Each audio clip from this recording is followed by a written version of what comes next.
អូនប្រុសបានដឹងដោយចៃដន្យថាបងប្រុសនិងបងថ្លៃស្រីគេងបែកបន្ទប់គ្នាគាត់ក៏លើកប្រពន្ធដែលកំពុងគេងលក់ទៅដាក់ក្បែរបងប្រុសដោយមិនរីរែកព្រោះគាត់មានជំងឺសម្ងាត់ដែលមិនអាចប្រាប់បានគឺគាត់មិនអាចមានកូន5ឆ្នាំមកនេះដើម្បីលាក់ការសម្ងាត់គាត់មិនដែលខ្វល់ពីអារម្មណ៍ប្រពន្ធហើយបង្ខំឲ្យនាងផឹកថ្នាំខ្មែរព្យាបាលឲ្យអ្នកក្រៅគិតថាជាកំហុសរបស់នាងទូនាងអង្វរយ៉ាងណាក៏គាត់មិនស្ដាប់ទោះបើអ្នកមិនផឹកធ្វើម៉េចនឹងបាន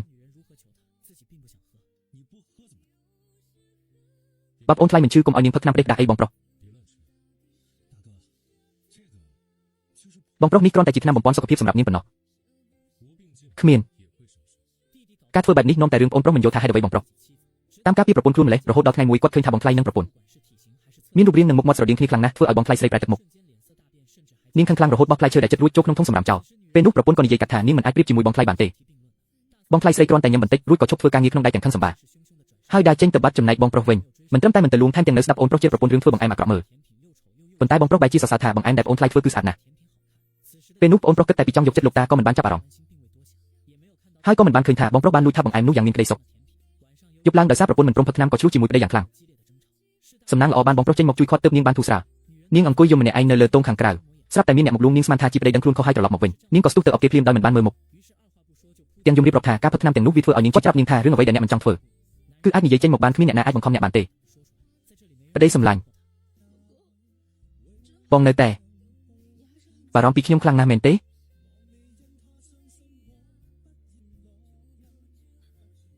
បងប្រុសមិនក៏ជាបងទៅវិញបងប្រុសចុះអ្នកគិតថាខ្ញុំជាអ្នកណានាងប្រញាប់ប្រវាសដៃចេញពីគាត់ហើយពន្យល់ថាច្រឡំមនុស្សសុំឲ្យបងប្រុសធ្វើដូចគ្មានរឿងអ្វីកាត់ឡើងនិយាយរួចនាងក៏រត់ចូលវិឡាទាំងអៀនខ្មាស់ប៉ុន្តែពេលចូលដល់បន្ទប់បែរជាឃើញប្តីគេងលក់បាត់នាងមានអារម្មណ៍ថាគាត់ហួសហេតុពេកហើយទាំងដែលមុនរៀបការគាត់ធ្លាប់ជួយសង្គ្រោះនាងតែក្រោយរៀបការបែរជាបដូរដូចមនុស្សផ្សេងថ្ងៃបន្ទាប់បងប្រុសបានជួយនាងម្ដងទៀតដោយប្រាប់ថាលោកតាចង់ឲ្យគ្រប់គ្នាទៅពិនិត្យសុខភាពនៅមន្ទីរពេទ្យជាមួយគ្នាបងប្អូនជីដូនមួយពីរនាក់ទៀតដែលជួយមើលការខុសត្រូវក្រុមហ៊ុនក៏ទៅដែរអ្វីដែលធ្វើឲ្យបងប្រុសបារម្ភគឺបងប្អូនជីដូនមួយទៅការបាន5ខែតែប្រពន្ធគេមានផ្ទៃពោះបាត់ទៅហើយលោកតាក៏មានបំណងចង់ផ្ទេរពីហ៊ុនឲ្យទៅគេទៀតឥឡូវនេះគាត់កំពុងជួបវិបត្តិធំគឺការពិនិត្យសុខភាពលើកនេះខ្ញុំបើលោកតាដឹងរឿងនេះខ្ញុំច្បាស់ជាមិនអាចបន្តវេនក្រុមហ៊ុនបានទេមិនខុសមែនលោកតាបាននិយាយយ៉ាងដាច់អហង្ការថាបើឆ្នាំក្រោយនៅតែគ្មានកូនតំណែងរបស់គាត់នៅក្នុងក្រុមហ៊ុនវានឹងត្រូវបញ្ចប់គ្មានផ្លូវជ្រើសរើសគាត់ក៏សម្រេចចិត្តសូកប៉ាន់គ្រូពេទ្យដើម្បីធ្វើឯកសារខ្លាំងៗលោកតាបានឃើញទិន្នន័យរបាយការណ៍របស់ប្តីប្រពន្ធទាំងពីរឃើញថាគ្មានបញ្ហាអ្វីទេតែមិនយល់ថាហេតុអ្វី5ឆ្នាំហើយនៅតែមិនទាន់មានកូនបងប្រុសធំក៏បាននិយាយកាត់ថាបើគ្មានបញ្ហាសុខភាពទេក៏ឈប់លេបថ្នាំទាំងនោះទៅលោកតាក៏យល់ស្របហើយឲ្យស្ត្រីនោះឈប់លេបថ្នាំសិនបងប្រុសមានអារម្មណ៍ថាស្ថានភាពកាន់តែតានតឹងតាមឡើយគិតថាឲ្យប្រពន្ធលេបថ្នាំបំពន់ប្រហែលជាអាចមានផ្ទៃពោះឥឡូវមានតែរកវិធីផ្សេងដើម្បីដោះស្រាយវិបត្តិស្រាប់តែគំនិតមួយបានភ្លឺឡើងមែនហើយបើទោះជាបងធំជាកូនចិញ្ចឹមតែគាត់មានរូបរាងស្រដៀងនឹងខ្ញុំទម្រង់មុខមាត់ក៏មានចំណុចដូចគ្នាខ្លះដែរអ្វីដែលសំខាន់បំផុតគឺគាត់ពូកែរហូតដល់លោកតាចង់ប្រគល់ក្រុមហ៊ុនឲ្យគាត់ខ្ញុំមិនអាចមានកូនបានទេតែបើខ្ចីពូជបងធំមកបង្កើតកូនតែម្ដងគត់គឺគ្រប់គ្រាន់ហើយយប់នោះគាត់ក៏បានអញ្ជើញបងធំនិងបងថ្លៃស្រីមកញ៉ាំបាយក្នុងអំឡុងពេលនោះគាត់ព្យាយាមចូលកែវជាមួយបងធំរហូតប្រពន្ធគាត់ឃើញបែបនេះក៏មិនហ៊ាននិយាយអ្វីដែរបងថ្លៃស្រីឃើញបងធំស្រវឹងខ្លាំងក៏បានហាមឃាត់ប្អូនប្រុសគិតថាឱកាសល្អមកដល់ហើយក៏រកលេខដេញបងថ្លៃស្រីចេញហើយប្រាប់ថានឹងជូនបងធំទៅសម្រាប់ក្នុងបន្ទប់បន្ទាប់មកក៏យកទឹកដែលដាក់ថ្នាំឲ្យបងធំផឹករួចក៏រកលេខឲ្យប្រពន្ធយកស៊ុបបន្សាបស្រវឹងទៅឲ្យបងធំឲ្យគុំបន្ទប់ខ្ញុំអីខ្ញុំក៏មិនចង់បាត់បង់ស៊ីវយ៉ាងដែរខ្ញុំពិតជាមិនដាច់ចិត្តពីនាងទេគ្រាន់តែម្ដងនេះគាត់មិននឹកស្មានថាមិនដល់5នាទីផងប្រពន្ធក៏រត់ចេញមកក្រៅបងធំពិតជាបានថាប់នាងទាំងមិនដឹងខ្លួនមែនប៉ុន្តែប្រពន្ធនៅតែរុញគាត់ចេញរួចរត់ចេញមកនាងក៏ហកថាធ្វើកំពុកស៊ុបទៅចេញមកធ្វើថ្មីប្តីក៏ស្ដីបន្ទោសនាងថារឿងតូចតែប៉ុណ្ណឹងក៏ធ្វើមិនបានតែមិនដឹងទេថាយប់នោះប្រពន្ធបែរជាយកសັບឃើញរូបភាពស្និទ្ធស្នាលជាមួយបងធំពេលភ្ញាក់ឡើងនាងមានអារម្មណ៍ខ្មាស់យំណាស់ដឹងថានេះជាទង្វើមិនស្មោះត្រង់ទើបប្រាប់ខ្លួនឯងថាត្រូវតែនៅឲ្យឆ្ងាយពីបងធំតែមួយសប្តាហ៍ក្រោយមកប្តីក៏បានអញ្ជើញគ្រួសារបងធំមកញ៉ាំបាយម្ដងទៀតថ្នាំថ្មីរបស់ខ្ញុំមកដល់ហើយថ្នាំដែលខ្ញុំទើបតែទិញចាំពេលអ្នកទាំងអស់គ្នាផឹកស្រាយប់នេះច្បាស់ជាជោគជ័យមិនខានលើកនេះគាត់មិនត្រឹមតែដាក់ថ្នាំក្នុងស្រាបងធំទេថែមទាំងបង្ខំឲ្យប្រពន្ធផឹកមួយកែវដែរពេលឃើញនាងផឹកអស់គាត់ក៏ញ៉ាំដោយក្តីត្រេកអរលូកដល់ពេលយកថ្នាំចាប់ដើមធ្វើទុកលើប្រពន្ធគាត់ក៏ប្រញាប់ទៅមើលបន្ទប់បងធំគាត់ភ្ញាក់ផ្អើលដែលឃើញបងថ្លៃស្រីមិននៅទីនោះតែគាត់គិតថាវាជាឱកាសមាសក៏ប្រញាប់ត្រឡប់ទៅបន្ទប់វិញរួចលើកបីប្រពន្ធនាងកំពុងវង្វេងវង្វាន់ហើយសួរថាប្តីចង់នាំនាងទៅណាបងធំឲ្យខ្ញុំមានកូនឬអត់គឺសង្ឃឹមលើបងហើយ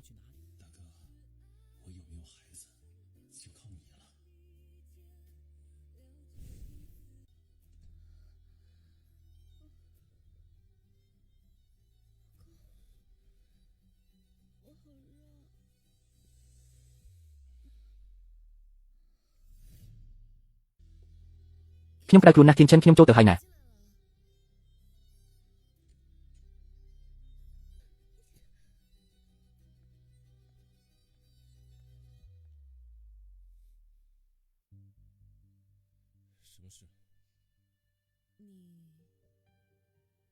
មានរឿងអីហ្នឹងហេតុអ្វីបន្ទប់ប្រញែញញ៉ៃបែបនេះ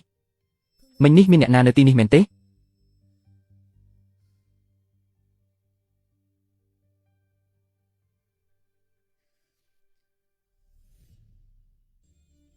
ហើយអ៊ីស្អែកមានការងារត្រូវធ្វើខ្ញុំជួយរៀបចំខោអាវឲ្យអ្នក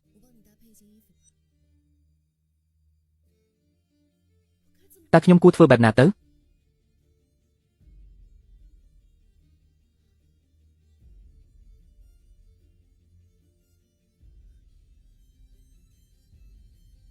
ខោអាវខ្ញុំមិនបាច់ឲ្យអ្នកសង្ទេមានរឿងអីនិយាយមកត្រង់មក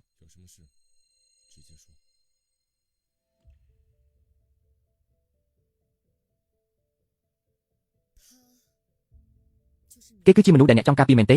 ប្រយ័ត្នឋានៈរបស់អ្នកផងវាមិនពាក់ព័ន្ធនឹងអ្នកទេពិតជាគេមែនតាំងពីឃើញគេដំបូងខ្ញុំដឹងថាឈាមរបស់អ្នកនៅលើខ្លួនគេមានន័យថាម៉េចធានឈិនអត្តសញ្ញាណរបស់អ្នកទាំងពីរត្រូវបានកំណត់បើមិនអាចនៅជាមួយគ្នាហេតុអ្វីអ្នកមិនមើលមកខ្ញុំជាស៊ូយូស៊ីវរបស់អ្នកចេះដឹងរឿងគេពេកហើយ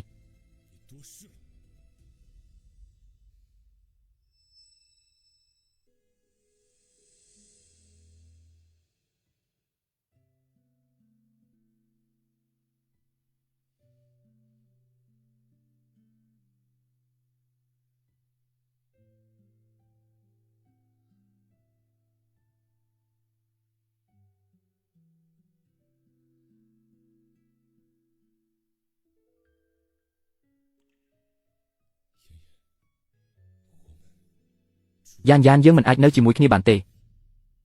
ខ្ញុំប្រហែលជាបរិសុទ្ធដំបងគេដែលសុខចិត្តឲ្យគេក្បត់តែម្ដងគត់បើធៀបនឹងក្រុមហ៊ុនវាមិនមែនជារឿងធំដុំទេ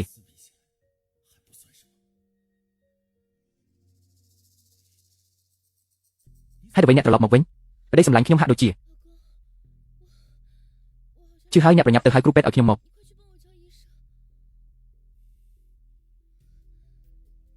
ខ្ញុំសួរអ្នកថាហេតុអ្វីអ្នកត្រឡប់មកវិញខ្ញុំពិបាកក្នុងខ្លួនណាស់ខ្ញុំចេញពីបន្ទប់យូរហើយគាត់សំបីតែមិនទាន់ដោះខោអាវផង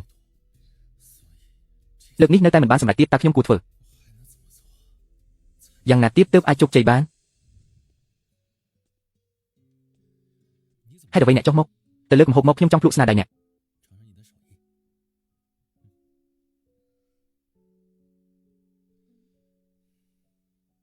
ហឹមឲ្យខ្ញុំសាកមើល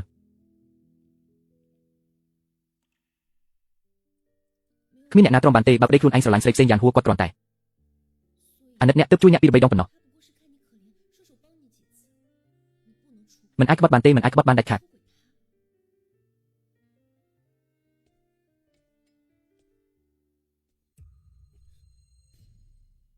សុំទោសផង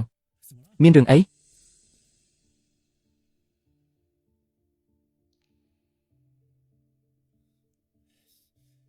អ្នកឯងឈួតមែនទេកាន់កាហ្វេក៏មិនចប់ដែរអ្នកយ៉ាងម៉េចហើយមានរលាកទេមិនអីទេល្អហើយបើមិនអីទេគឺល្អហើយល្អខ្ញុំទៅរកគ្រូពេទ្យសិនសុំទោសផងខ្ញុំពិតជាមិនបានតាំងចិត្តទេខ្ញុំជួយគ្រាអ្នកឡើងទៅលើផ្ទះ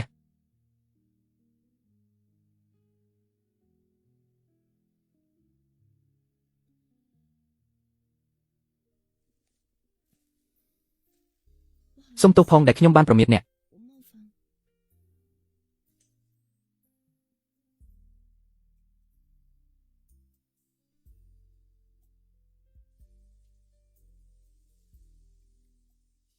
លោកតាហេតុអ្វីត្រូវគេចមុខពីខ្ញុំបើមិនមែនដោយសាររឿងកាហ្វេនេះតើអ្នកនៅតែបន្តរក្សាគម្លាតពីខ្ញុំមែនទេមានអារម្មណ៍ខុសមែនទេខ្ញុំសុំទោសមិនបាច់បន្ទោសខ្លួនឯងទេខ្ញុំមិនអីទេបងប្រុសមិនបាច់លួងខ្ញុំទេកាហ្វេនោះក្តៅខ្លាំងណាស់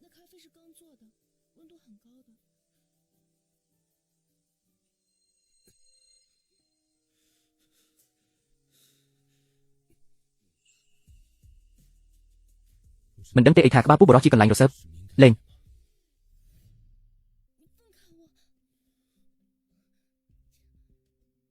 ខ្ញុំទៅលោកស្រីទី2ចាំនៅមាត់ទ្វារសិនទៅខ្ញុំសូមពិនិត្យឲ្យអ្នកប្រុសធំបន្តិចចាស់សោះ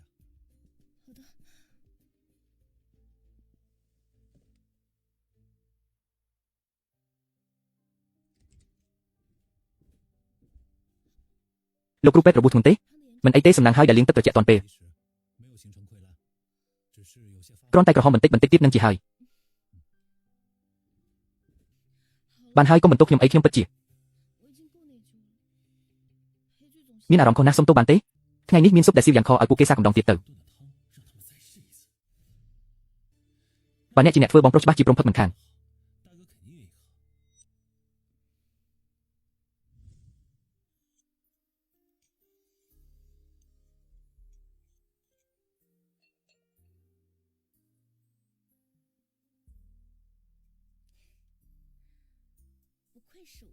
សំជាខ្ញុំមែនពូកែដល់ហើយ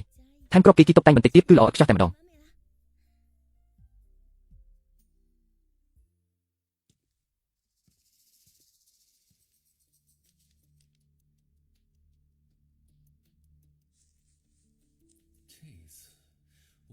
លើកនេះខ្ញុំនឹងដាក់ពីកញ្ចប់តែម្ដងខ្ញុំមិនជឿថាពួកគេនៅតែអាចទ្រាំបានទៀតនោះទេប្តីសម្លាញ់តាអ្នកដាក់ស្អីចូលក្នុងស៊ុបរបស់ខ្ញុំនឹងតាអ្នកដាក់ស្អីចូលក្នុងនឹងនិយាយតិចទៅចង់ឲ្យគាត់ស្លាប់មែនទេនេះគ្រាន់តែជាប្រភេទវីតាមីនធម្មតាតើមែនឬអត់បើជាវីតាមីនហេតុអ្វីមិនឲ្យគាត់ផ្ទាល់ទៅ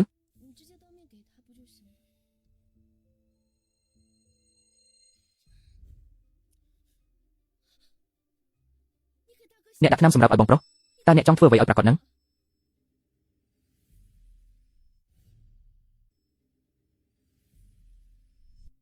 អ្នកយកស៊ុបបន្សាបស្រានេះទៅឲ្យគាត់ទៅស្រានេះខ្ញុំខំទុកយ៉ាងល្អអ្នកសាកភ្លក់មើលទៅប្តីសម្លាញ់តើទីនេះជាកន្លែងណាទៅតើអ្នកមែនទេគឺខ្ញុំហ្វូហៅយូកាលអ្នកនៅក្មេងអ្នកមិនមែនបែបនេះទេហេតុអ្វីអ្នកប្រែប្រួលបែបនេះខ្ញុំមិនស្គាល់អ្នកទៀតទេខ្ញុំជាភរិយារបស់អ្នកតែអ្នកហ៊ានបញ្ជូនខ្ញុំទៅឲ្យអ្នកផ្សេងអញ្ចឹងមិនខ្លាចបាបកម្មទេអីបើធៀបនឹងការបាត់បង់ក្រុមហ៊ុនបាបកម្មគ្មានន័យអ្វីទេស៊ីវយ៉ាងអ្នកដឹងទេលោកតាចង់ឲ្យខ្ញុំមានកូនខ្លាំងណាស់ខ្ញុំគ្មានជំរឿក្រៅពីធ្វើបែបនេះទេខ្ញុំមិនអាចទទួល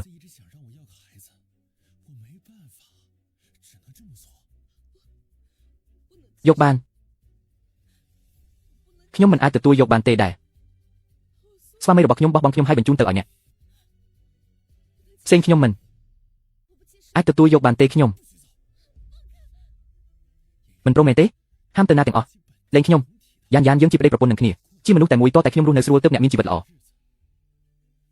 អ្នកត្រូវតែសហការជាមួយខ្ញុំដើម្បីបង្កើតកូនដែលមានឈាមជ័រត្រកូលហ្វូទេអ្នកគ្មានសិលធម៌ទេតែខ្ញុំមាន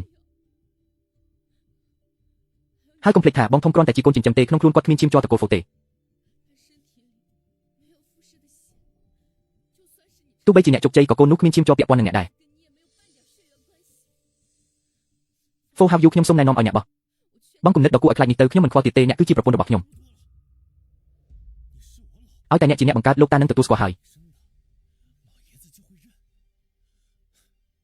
ចំណែកបងធំមកពីគាត់មានសមត្ថភាពពេកខ្ញុំមិនព្រមទេខ្ញុំនឹងទៅប្រាប់លោកតាលេងខ្ញុំបើអ្នកហ៊ានដើរចេញខ្ញុំនឹងឲ្យគេកាត់ផ្តាច់រាល់ការសហការនិងការវិនិយោគជាមួយត្រកូលយ៉ាងទាំងអស់អ្នកគំរាមខ្ញុំមែនទេអ្នកត្រូវបានប៉ាម៉ាក់ថ្នាក់ក្នុងតាំងពីតូចអ្នកប្រហែលជាមិនចង់ឃើញត្រកូលយ៉ាងរលាយហើយប៉ាម៉ាក់អ្នកត្រូវបាក់មុខមាត់ពេលចាស់ទៅទេមែនទេ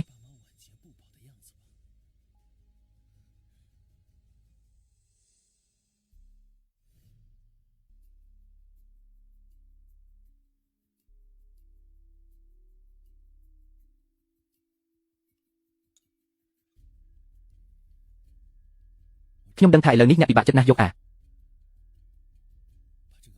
នេះទៅផឹកទៅវានឹងធូរស្រាលហើយ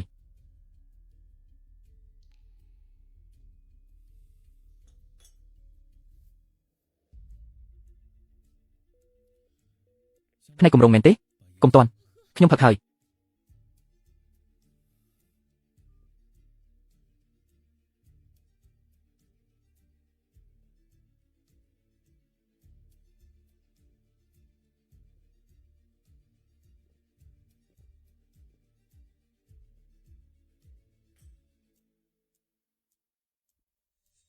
ឥឡូវនេះអ្នកអស់ចិត្តហើយឬនៅ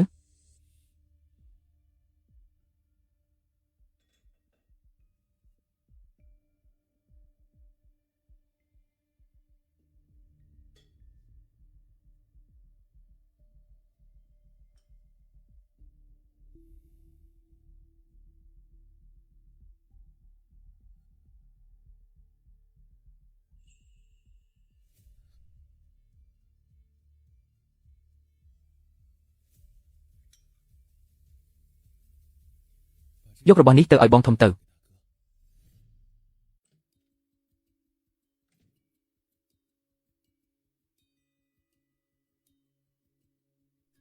យានហ៊ួនកុំរីរែកអីមនុស្សស្ថិតក្នុងដៃហ្វូ have you អ្នកមានតែធ្វើតាមនេះទេ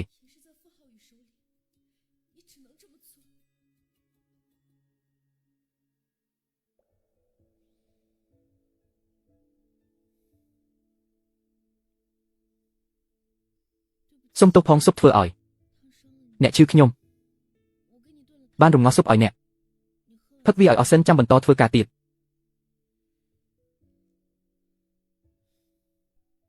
ខ្ញុំពិតជាមិនអីទេអ្នកមិនបាច់បន្ទោសខ្លួនឯងឡើយអ្នកគ្រាន់តែយកនេះទៅផឹកទៅបើអ្នកផឹកវាដូចជាអ្នកអភ័យទោសឲ្យខ្ញុំអីចឹងបែបនេះខ្ញុំក៏មិនបាច់មានអារម្មណ៍ខុសទៀតដែរល្អណាស់ខ្ញុំនឹងផឹក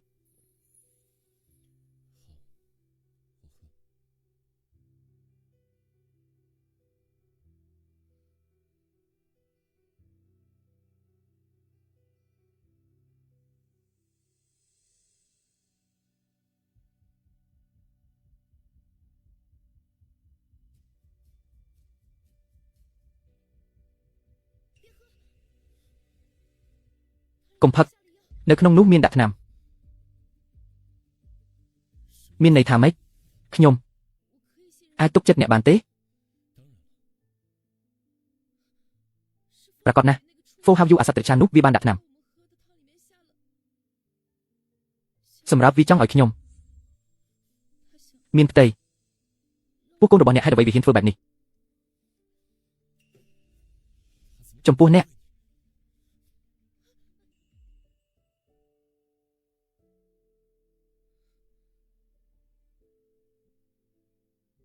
តើអ្នកមានគម្រោងនៅទីនេះយូរប៉ុណ្ណាបើអាចខ្ញុំចង់នៅក្បែរអ្នករហូតតែអ្នកបែបនេះសួរថាវត្តមានខ្ញុំរំខានអ្នកមែនទេ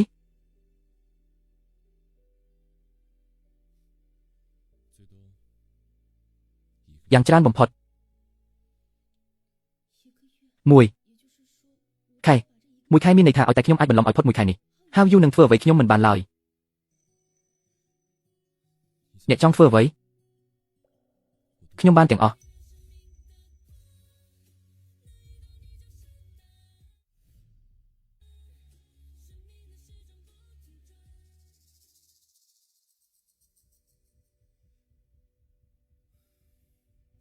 មិនក៏មិនទាន់មានដំណឹងអីទៀតឬក៏មិនជោគជ័យទៀតបានសម្រេចហើយខ្ញុំចិត្តមានកូនហើយ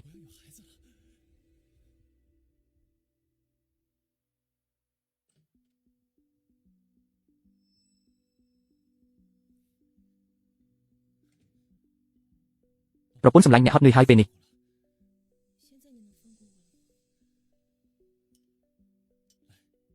អ្នកអាចលេងខ្ញុំបាននៅមកឆាប់ផឹកស៊ុបបំពន់ទៅដើម្បីឲ្យច្បាស់លាស់ល្អបំផុតគឺធ្វើពីរបីដងទៀតលើកក្រោយពឹងលើអ្នកហើយសូម្បីតែអ្នកក៏មិនខ្លាចត្រូវគេក្បត់ដែរចុះខ្ញុំខ្លាចអី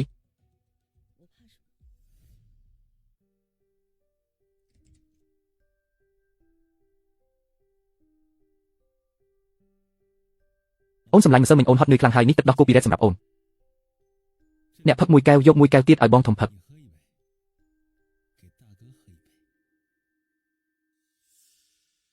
រៀបចំលើកទី2លឿនម្លេះអ្នកពិតជាបរិសុទ្ធដែរចិត្តទូលាយបំផុតដែលខ្ញុំធ្លាប់ជួប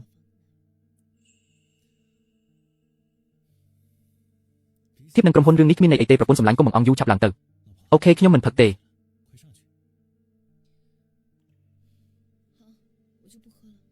ទុកឲ្យបងធំផឹកទៅបានហើយ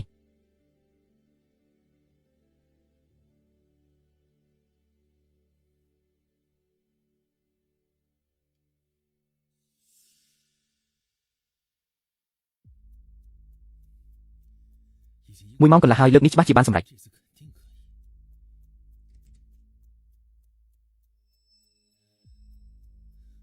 ប្រពន្ធសម្លាញ់អ្នកចេញមកហើយ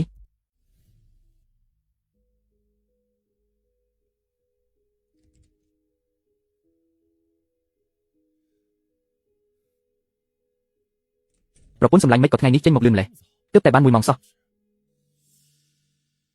ពេលវេលាខ្លីណាស់បន្ទាប់មកអ្នកមក2ថ្ងៃម្ដងទៅបានហើយកាលនោះមិនក៏ខ្ញុំខ្វាក់ភ្នែករៀបការជាមួយមនុស្សប្រភេទនេះទៅវិញ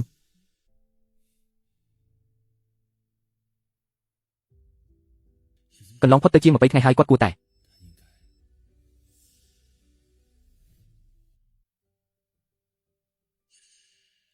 ប្រពន្ធសម្លាញ់ចិត្តបានសម្រេចហើយមែនទេរួចរាល់ហើយខ្ញុំទៅបន្ទប់ទឹកបន្តិចចាំយើងចុះទៅប្រពន្ធសម្លាញ់បន្ទប់ទឹកដាច់ទឹកហើយបង្គន់ចុចមិនចេញទេខ្ញុំដាក់ធុងចោមួយក្នុងបន្ទប់ទឹកអ្នកទ្រាំប្រើបណ្ដោះអាសន្នទៅកំពុងតែល្អមិនក៏ដាច់ទឹកទៅវិញមិនអីទេធុងចោក៏ធុងចោចុះ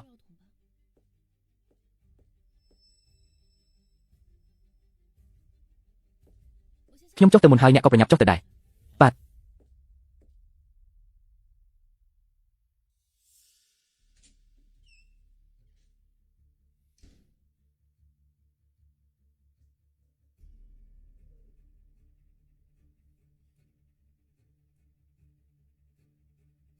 ពីឆ្នោត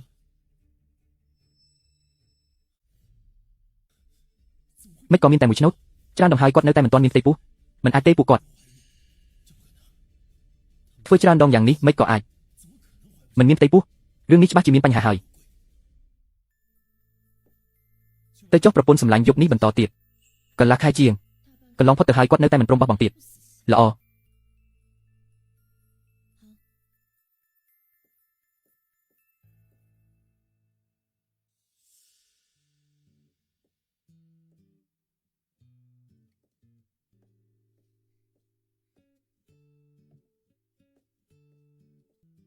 ខ្ញុំមកទៀតហើយអ្នករវល់ការងារអ្នកចុះ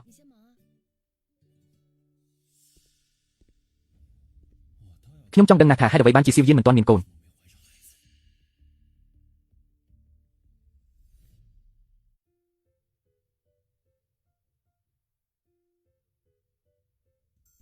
ខាងយើងកំពុងរើហេរ៉ូមុនចូលគេងលេងហ្គេមនេះជាទម្លាប់ចម្លែកមែនមកដើរលេងនៅតែមើលកុំព្យូទ័រទៀតអុយមកទៀតហើយហេរ៉ូថ្មីនេះពិបាកលេងខ្លាំងណាស់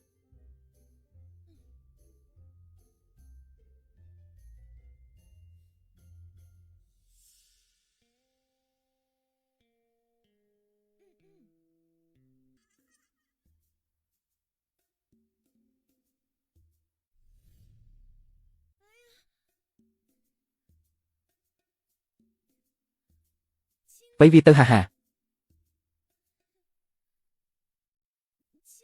វៃវាមិនចម្លែកទេដែលពួកគាត់មិនមានផ្ទៃពោះ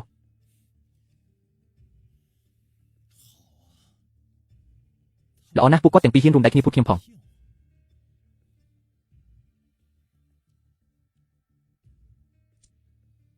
ហាយ៉ា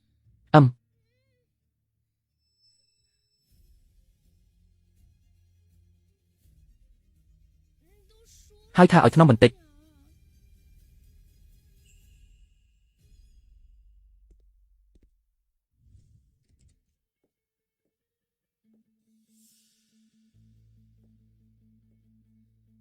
ចម្លែកណាស់ថ្ងៃនេះមិនឃើញអ្នកមកចាំខ្ញុំនៅមាត់ទ្វារសោះមែនហើយបើខ្ញុំមិនចេញទៅខ្ញុំច្បាស់ជាមិនដឹងថាប៉ុន្មានថ្ងៃនេះអ្នកพูดខ្ញុំរហូតទេសម្ដីគាត់មានន័យថាម៉េចឬមួយគាត់ដឹងអ្វីហើយ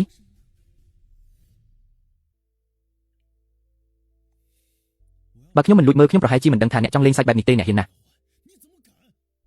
លួចមើលអ្នកឈួតហើយមែនទេខ្ញុំឈួតតាំងពីលោកតាបង្ខំឲ្យខ្ញុំមានកូនក្នុងរយៈពេល1ឆ្នាំមកខ្ញុំឈួតបាត់ទៅហើយយ៉ែងហ៊ួនខ្ញុំទុកចិត្តអ្នកខ្លាំងណាស់ខ្ញុំខំប្រឹងរៀបចំផែនការសម្រាប់អនាគតយើងប៉ុន្តែអ្នកវិញបើអ្នកចង់បានក្រុមហ៊ុនអ្នកគួរតែខំប្រឹងធ្វើគម្រោងចុះអ្នកវិញអ្នកវាអសមត្ថភាពទើបបញ្ជូនប្រពន្ធខ្លួនឯងទៅឲ្យអ្នកផ្សេង Fu Hei Wan អ្នកនៅជាមនុស្សប្រុសទៀតទេ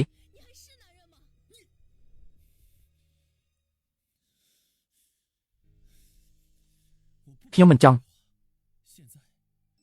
និយាយច្រើនជាមួយអ្នកទេមិនថាអ្នកលួងលោមឬបង្ខំគេទេសរុបមកយប់នេះអ្នកត្រូវតែដេកជាមួយគាត់ខ្ញុំនឹងចាំមើលពីលើរៀនហាបើអ្នកហ៊ានបោកខ្ញុំទៀតខ្ញុំនឹងចាត់ការគ្រូសាយ៉ាន់ហ្វូហេវអ្នកវិជាអាសត្វធាតុខ្ញុំជាមនុស្សឈួតដូច្នេះអ្នកគួរតែធ្វើតាមអ្វីដែលខ្ញុំប្រាប់បើមិនអញ្ចឹងទេខ្ញុំមិនធានាថាមានរឿងអ្វីកើតឡើងឡើយ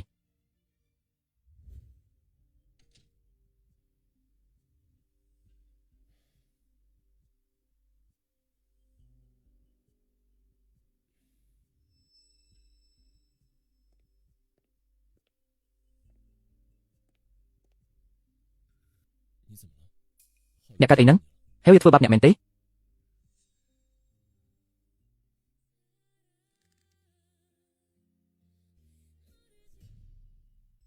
ពេលនៅជាមួយខ្ញុំមិនដែលឃើញអ្នកសកម្មបែបនេះសោះឥឡូវចេះលួងលោមគេដែរវាមិនសំខាន់ទេលោកតាខ្ញុំធ្វើមិនបានទេខ្ញុំពិតជាធ្វើមិនបានទេលោកតាកុំតាមមកហេតុអីគាត់រត់បាត់ទៅហើយគាត់រត់ធ្វើអីចង្រៃមែន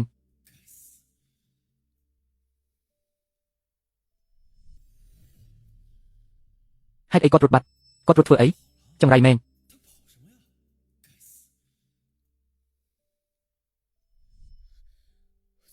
ខ្ញុំធ្វើមិនបានទេខ្ញុំពិតជាធ្វើមិនបានទេលោកតាកុំតាមខ្ញុំមកអី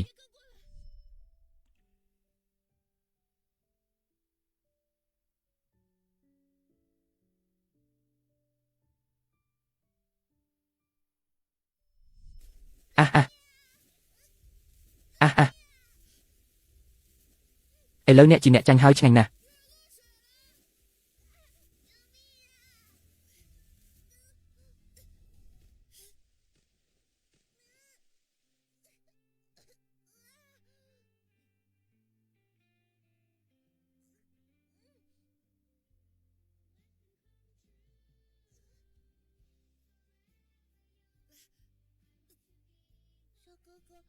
បងប្រុសខ្ញុំឈ្មោះយ៉ាន់ហួរអ្នកអាចហៅខ្ញុំថាយ៉ាន់ក៏បានអរគុណដែលបានជួយខ្ញុំ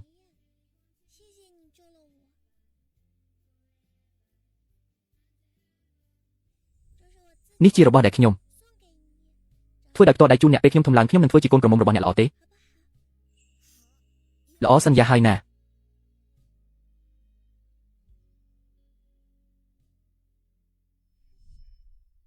យេខ្ញុំស្ដាយក្រោយដែលបានសន្យាជាមួយអ្នកកាលនោះខ្ញុំសុខចិត្តទៅរៀននៅបរទេសលុះដល់ពេលខ្ញុំត្រឡប់មកវិញអ្នកបានរៀបការជាមួយហើយវាខ្លាចជាប្រពន្ធរបស់គាត់បាត់ទៅហើយសូម្បីតែសិទ្ធិស្រឡាញ់អ្នកក៏ខ្ញុំគ្មានដែរអ្នកដាក់អន្ទាក់ខ្ញុំ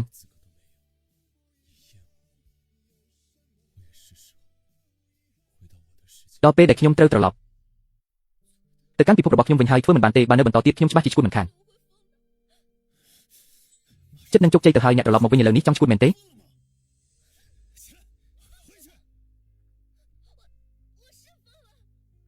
សូមត្រឡប់ទៅវិញទៅខ្ញុំពិតជាឈួតមែនដែលយល់ព្រមធ្វើរឿងបែបនោះឲ្យអ្នកក្រុមហ៊ុន Fast Group គឺជារបស់ខ្ញុំប៉ុន្តែដោយសារតែកូនរបស់អាថប់ទៀត Phi Quan និង Fu Lai ហ៊ានមកដណ្ដើមក្រុមហ៊ុនពីខ្ញុំអ្នកគឺជាប្រពន្ធរបស់ខ្ញុំអ្នកដឹងទេថាខ្ញុំបារម្ភពីក្រុមហ៊ុនខ្លាំងប៉ុណ្ណាអ្នកបានលះបង់គ្រប់យ៉ាងហើយហេតុអីអ្នកមិនជួយខ្ញុំបន្តទៀតឲ្យតែអ្នកមានកូនឥឡូវនេះខ្ញុំធានាថានឹងយកក្រុមហ៊ុនបានខ្ញុំប្រាប់ហើយតើ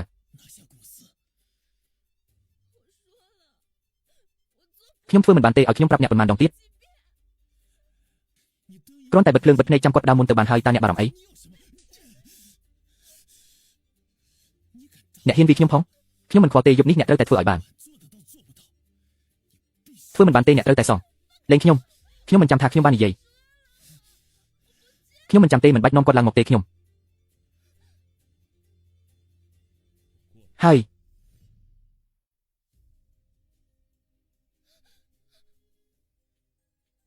ខ្ញុំមកដល់ហើយអ្នកមិនមែនចង់ឲ្យគាត់មានរឿងជាមួយខ្ញុំទេអីឥឡូវខ្ញុំមកហើយតើចង់យ៉ាងម៉េចអ្នកដឹងអស់ហើយមែនទេល្អបងប្រុសអ្នកដាក់ថ្នាំខ្ញុំជាច្រើនដងបើខ្ញុំនៅតែមិនដឹងទៀតមិនល្ងងពេកទេអី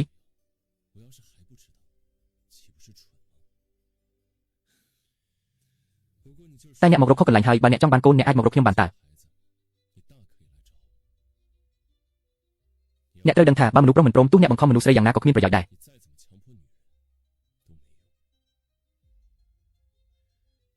គឺអ្នកបដិសេធគាត់មែនទេហើយយានអ្នកមិនយល់ពីអ្វីដែលគេនិយាយក្នុងក្រុមហ៊ុនទេអី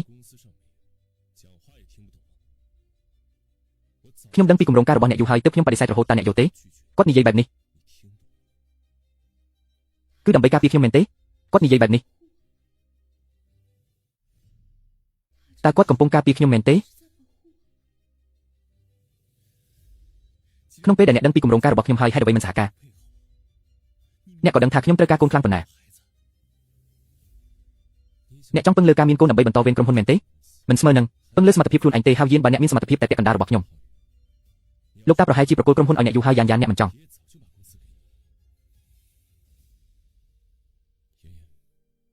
បាត់បង់អ្វីទាំងអស់មែនទេ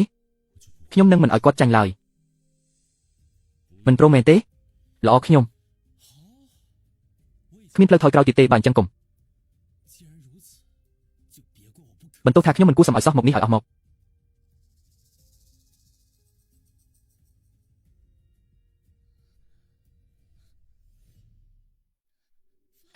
ហ្វូហៅយានតើអ្នកចង់ធ្វើអីហ្នឹងចាប់គាត់ឲ្យជាប់ចាក់ថ្នាំឲ្យគាត់ផឹកទៅនេះគឺជាថ្នាំសម្រាប់ខ្លាំងបំផុតកុំថាឡើយមនុស្សប្រុសម្នាក់ទូ10នាក់ផឹកវាហើយក៏គ្រប់គ្រងខ្លួនឯងមិនបានដែរ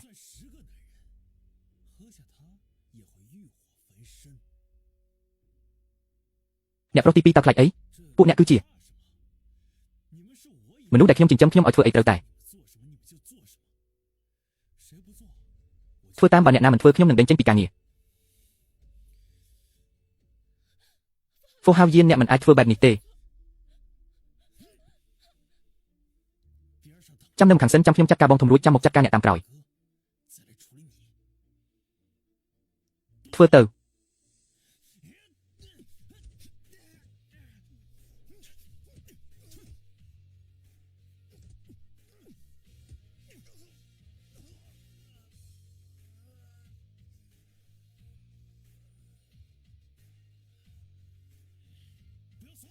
កុំខ្លាចចូលទៅទាំងអស់គ្នា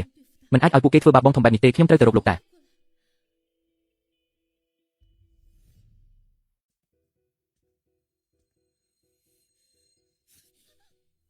ចង់រត់មែនទេឬមិនទាន់ចប់ផងតើអ្នកចង់ទៅណាត្រឡប់មកវិញខ្ញុំឲ្យឱកាសអ្នកមិនបាច់លេបថ្នាំហើយតែអ្នកមិនទទួលយកឥឡូវលេបវាដោយសម្រួលទៅ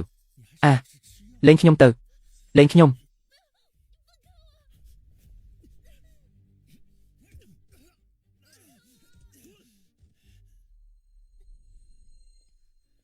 មិនអីទេមែនទេខ្ញុំមិនអីទេកាន់ឲ្យខ្ញុំមកខ្ញុំនាំអ្នកទៅ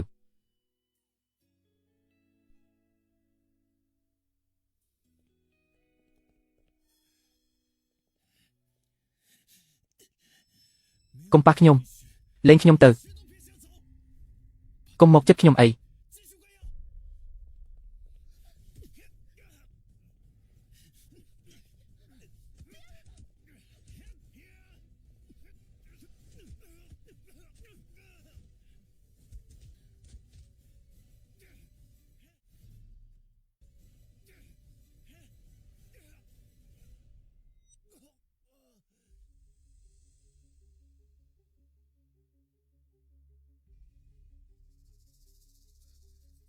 មានរឿងចង់និយាយអ្នកធ្វើបានកុំខ្លាចអីអ្នកត្រូវការពារខ្លួនឯងខ្ញុំមិនមែនកំពុងធ្វើរឿងអាក្រក់ទេគឺដើម្បីការពារខ្លួនឯងខ្ញុំធ្វើបាន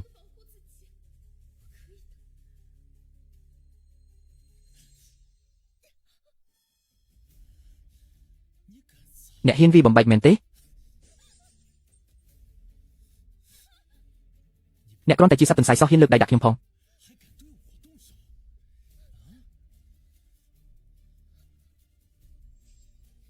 លោកអាកេនីយ៉ូហ្គួន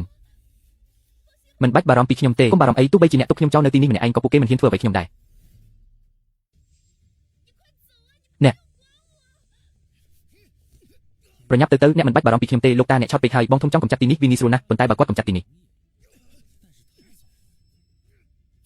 មិនថាអ្នកណាម្នាក់ទេអង្គរៈទាំងនេះសុទ្ធតែអាចធ្វើឲ្យអ្នកមានផ្ទៃពោះបានឲ្យតែអ្នកមានផ្ទៃពោះលោកតានឹងដឹងថាជាកូនរបស់ខ្ញុំហ្វូហេវយ៉ូ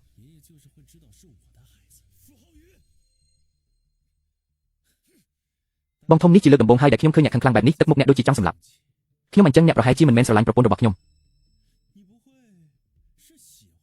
ទេដឹងបងធំអ្នកក្រៅនិយាយថាអ្នកជាមនុស្សតឹងរឹងនិងមិនខ្វល់រឿងស្រីញីមិននឹកស្មានថាអ្នកបែរជាចង់បានប្រពន្ធប្អូនខ្លួនឯងទៅវិញបងធំស្រឡាញ់ខ្ញុំហ្វូហេវយ៉ូប្រកាសជានិយាយរឿងឥតប្រយោជន៍ហើយខ្ញុំមិនជឿសម្ដីឈួតរបស់គាត់ទេហ្វូហេវយ៉ូអ្នកនឹងត្រូវសងចំពោះអ្វីដែលអ្នកបានធ្វើនៅថ្ងៃនេះបងធំរឿងបែបនេះចាំដល់ពេលអ្នកអាចចេញពីវីឡានេះបានសិនចាំនិយាយបន្តទៀតតតែបញ្ច្រកថ្នាំឲ្យគាត់អស់ចាំឈប់កុំ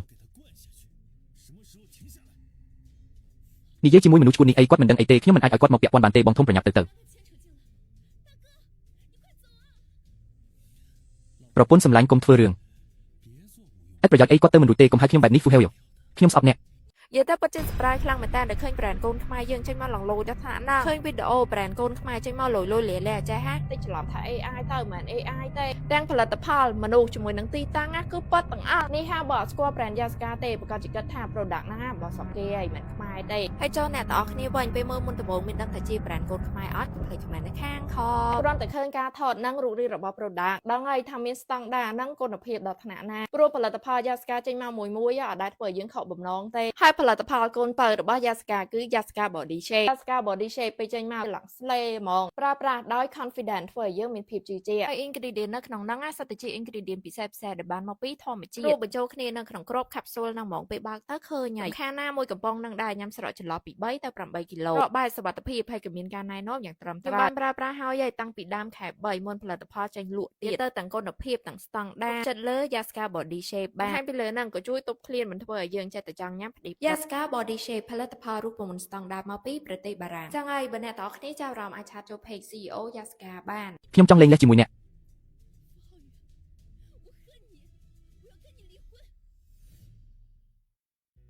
លេងណាជាតិនឹងអ្នក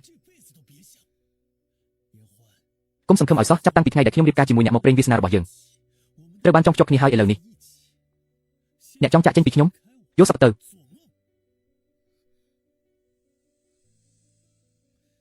បងធំបើអ្នកចង់ចាក់ចេញខ្ញុំនឹងឲ្យពួកអង្គរៈទាំងនេះមានរឿងជាមួយនាងគឺអ្នកឬក៏ពួកគេអ្នកជ្រើសរើសខ្លួនឯងទៅខ្ញុំ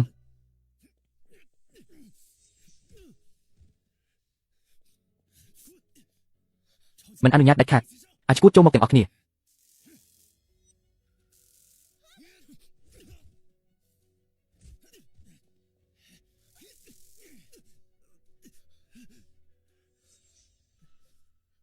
ហា Fu Heo អ្នកហ៊ានប្រើហិង្សាបង្កបួស្នាមផងអ្នកមិនខ្លាចជាប់គុកទេអី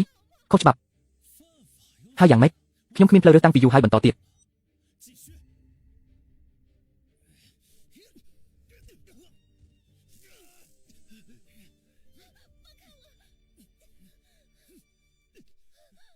លេង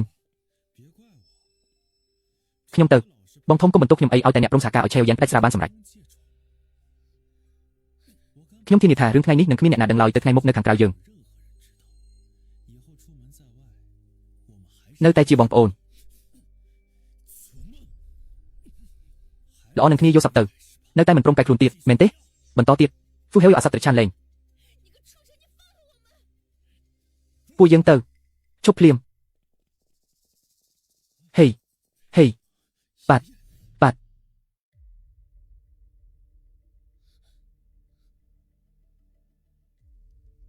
លោកតាហេតុអ្វីលោកតាមកទីនេះក្នុងភ្នែករបស់អ្នកនៅមានលោកតាម្នាក់នេះទៀតទេវាអាសត្វត្រឆាន Fu Heo នេះឲ្យងាប់ទៅអាសត្វត្រឆាននេះហ៊ានធ្វើរឿងអសិលធម៌បែបនេះទៅរួចក្រុមហ៊ុនគ្រូសាហ្វីជារបស់បងប្អូនយើងទាំងពីរមែនទេខ្ញុំកំពុងតែគិតថាត្រូវកម្ចាត់អាល្ងងនេះដោយរបៀបណាវាបែរជាធ្វើបាបខ្លួនឯងបំផ្លាញផ្លូវបន្តវេនក្រុមហ៊ុនទៅវិញបង Heo អ្នកគ្រាន់តែខ្លួនឯងកើតកូនមិនបានក៏ហីទៅចុះតែហេតុអីហ៊ានធ្វើរឿងបែបនេះបើរឿងនេះដឹងដល់ក្រៅតាមមុខមាត់ត្រកូលហ្វូយើងទុកឯណាទង្វើនេះថោកទាបណាស់មិនអាចអត់អន់ឲ្យបានទេអ្នកទាំងពីរគ្រាន់តែជាសាច់ញាតិឆ្ងាយមានសិទ្ធិអីមកនិយាយដាក់ខ្ញុំបើគុំតែលោកតាឲ្យអ្នកចូលរួមក្នុងត្រកូលហ្វូម្លេះអ្នកនៅធ្វើស្រែនៅស្រុកកំណើតចាយលុយខ្ញុំហើយនៅហ៊ានជាខ្ញុំទៀតស្ដោះទឹកមាត់ដាក់អ្នកនៅហ៊ាននិយាយពីលោកតាទៀតទោះខុសរាប់ពាន់រាប់ម៉ឺនដងក៏ជាកំហុសរបស់អ្នកដែរជាកំហុសរបស់អ្នកទេអ្នកបង្ខំខ្ញុំខ្លួនឯងមិនបានការហើយនៅហ៊ានមកបន្ទោសខ្ញុំបើក្រុមហ៊ុនហ្វូគ្រប់ធ្លាក់ក្នុងដៃអ្នកប្រហែលមិនបានមួយខែផង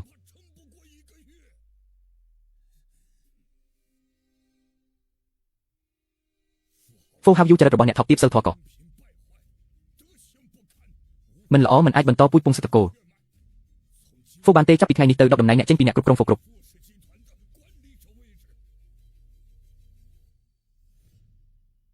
លោកតាដេញគាត់ចេញមែនល្អណាស់អាល្ងងហ្វូហាវយូនេះចេញទៅបាត់ក្រុមហ៊ុននឹងខ្លាយជារបស់ខ្ញុំលោកតាខ្ញុំជាចៅបង្កើតរបស់លោកតាជាចៅប្រុសតែម្នាក់គុតរបស់លោកតាហេតុអីលោកតាមិនឲ្យខ្ញុំគ្រប់គ្រងក្រុមហ៊ុនជារបស់ខ្ញុំជារបស់ខ្ញុំ ក្រណាត់លេខាចាងជូនដំណឹងដល់ក្រុមប្រឹក្សាពិបាលដេញលោកតាខ្ញុំខុសហើយខ្ញុំដឹងខុសហើយថ្ងៃក្រោយខ្ញុំនឹងស្ដាប់បង្គាប់លោកតាថាអីខ្ញុំស្ដាប់តាមទាំងអស់កុំដេញខ្ញុំចេញអីដេញចេញលោកតាតែងតែឲ្យតម្លៃអ្នកបំផុតអ្នកជួយខ្ញុំផងជួយសុំទោសលោកតាឲ្យខ្ញុំផងអ្នកជួយសុំទោសឲ្យខ្ញុំផងខ្ញុំនឹងលុតជង្គង់សុំទោសអ្នកគួរតែ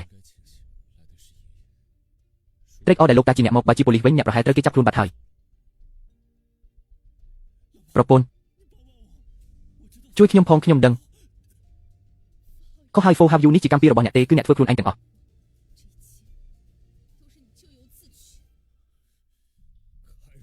ដកតំណែងគ្រប់គ្រងរបស់ Phô Hao Yu ឲ្យបញ្ជូនគាត់ទៅសាខាភាគខាងត្បូងធ្វើជាបុគ្គលិកធម្មតាខ្ញុំមិនចង់ឃើញមុខអាល្ងងនេះទៀតទេ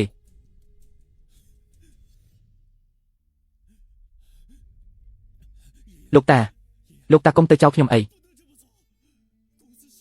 ក្រុមហ៊ុនជារបស់ខ្ញុំចាប់គាត់ទុកកុំអីលោកតាស្អែកព្រឹកមិនបាច់ចាំស្អែកទេបញ្ជូនគាត់ទៅក្រុងខាងត្បូងយប់នេះតែម្ដងលោកតាខ្ញុំចង់លេងលេះជាមួយ Phô Hao Yu យ៉ាងវ៉ាន់អ្នកឯងឃើញខ្ញុំធ្លាក់ខ្លួនហើយចង់លេងលេះមែនទេមីស្រីថោកទាបអ្នកឯងជាស្រីរបស់ខ្ញុំអ្នកឯងគ្មានថ្ងៃចាក់ចេញពីខ្ញុំបានឡើយយកអីញឹកមាត់វាទៅទោះបីជារឿងនេះគាត់ខុសចំពោះចៅមែនប៉ុន្តែក៏មិនដល់ថ្នាក់ត្រូវលេងលេះដែរអ្នកទាំងពីរជាប្តីប្រពន្ធនឹងគ្នាតែចៅពិតជាចង់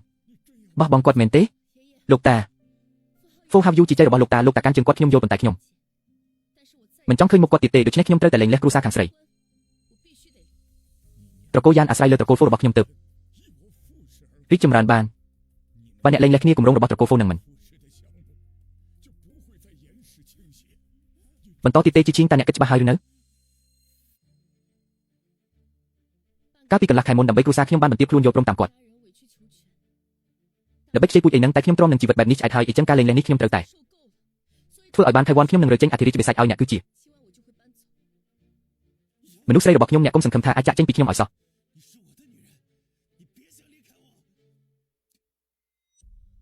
ហើយយកនៅមានចិត្តលើអ្នករឿងលេងលេះចាំនិយាយគ្នាក្រោយ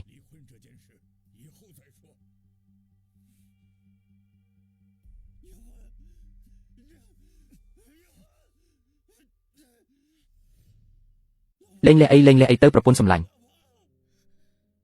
កុំចាក់ចេញពីខ្ញុំអីប្រពន្ធតាចាស់នេះមិនក៏អីចឹងសំបីតែលេងលេះក៏មិនឲ្យលេងដែរហួសហេតុពេកហើយអ្នកមិនទៅទេអីរឿងលេងលេះខ្ញុំនឹងជួយអ្នកអរគុណណាស់អូខ្ញុំត្រូវប្រញាប់ទៅរៀបចំអីវ៉ាន់សិនព្រឹកនេះមានកម្មវិធីថ្លែងការណ៍កុំតន់ឲ្យប្រញាប់អីទុកពេលឲ្យគាត់ខ្លះទៅ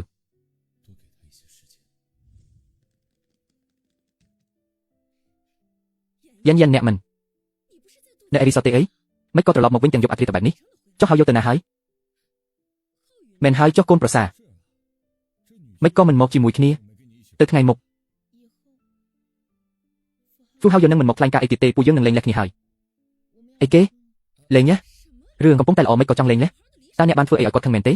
មែនហើយមិនក៏អាចលេងលេះបានទៅទំនាក់ទំនងសហការរវាងគ្រួសារយើងនិងគ្រួសារតកូល ច្រើនឆ្នាំមកនេះគឺផ្អែកលើចំណងអាពាហ៍ពិពាហ៍របស់អ្នកទាំងពីរនឹងឯងបើអ្នកទាំងពីរលេងលេះគ្នាចុះក្រុមហ៊ុនគ្រួសារយើងទៅជាយ៉ាងណាការលេងលេះនេះដាច់ខាតគឺមិនអាចទៅរួចទេខ្ញុំស្មានថាពេលខ្ញុំត្រឡប់មកវិញទាំងវេទនាបែបនេះអ្នកទាំងពីរនឹងបារម្ភថាខ្ញុំរងភាពយុត្តិធម៌មិននឹកស្មានថាអ្នកទាំងពីរគិតតែពីរឿងក្រុមហ៊ុនបើខ្ញុំលេងលេះគ្នាល្អអញ្ចឹងថ្ងៃនេះខ្ញុំប្រាប់អ្នកទាំងពីរឲ្យច្បាស់ការលេងលេះនេះខ្ញុំសម្រេចចិត្តដាច់ខាតហើយអូយអ្នកនឹងហៅយកមិនមែនស្រឡាញ់គ្នាខ្លាំងណាស់ទេអីតើអ្នកបានធ្វើខុសអីខ្លះបានជាគាត់ចង់លេងលេះជាមួយអ្នកបែបនេះប្រញាប់ទេទៅរកគាត់ទៅសារភាពកំហុសទៅថាអ្នកដឹងខ្លួនខុសហើយឲ្យគាត់ប្រញាប់មកទទួលអ្នកត្រឡប់ទៅផ្ទះត្រកូល Phô វិញរឿងលេងលេះដាច់ខាតមិនត្រូវឲ្យកើតឡើងទេខ្ញុំមិនទេ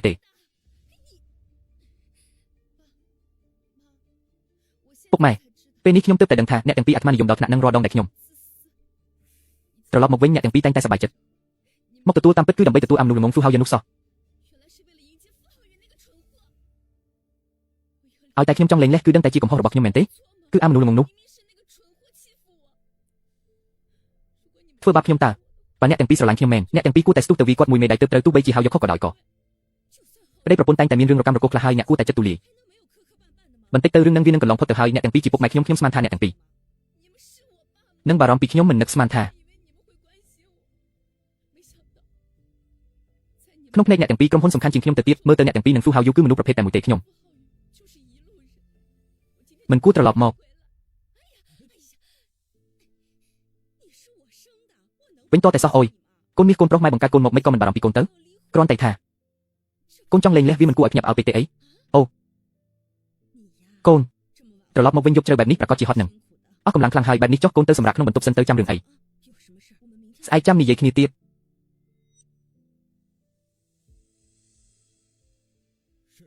មែនហើយឡើងទៅសម្រាប់សិនទៅកូនពុកនិងម៉ែនឹងជួយរកវិធីជួយកូនទៅសម្រាប់ក្នុងបន្ទប់សិនទៅអ្នកទាំងពីរពិតជាព្រមជួយខ្ញុំមែនអីអញ្ចឹងខ្ញុំជឿអ្នកទាំងពីរចុះ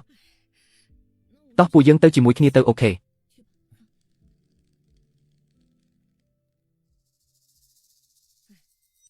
អូបើគាត់លេងលះគ្នាក្រុមហ៊ុននឹងរលីអស់មិនខានច្បាស់ជាមិនអាចបណ្ដោយឲ្យពួកគេលេងលះគ្នាបានទេខ្ញុំនឹងទេទៅហៅយូឥឡូវនេះឲ្យគាត់មកទទួលយ៉ាងទៅវិញលឿនឡើងទេទៅ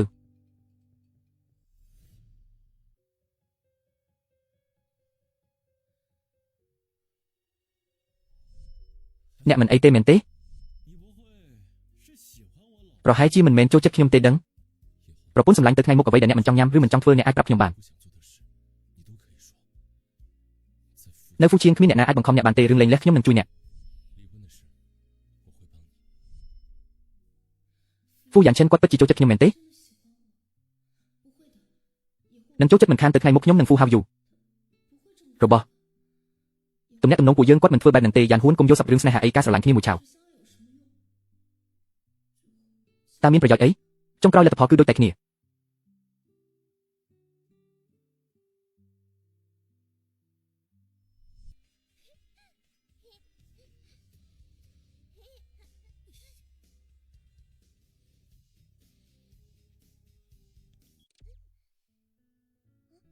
តើអ្នកកំពុងមើលរឿងឈួតឡប់អីហ្នឹងគ្រូបង្រៀនព្យាណូចិត្តមកដល់ហើយប្រញាប់ទៅរៀបចំខ្លួនទៅ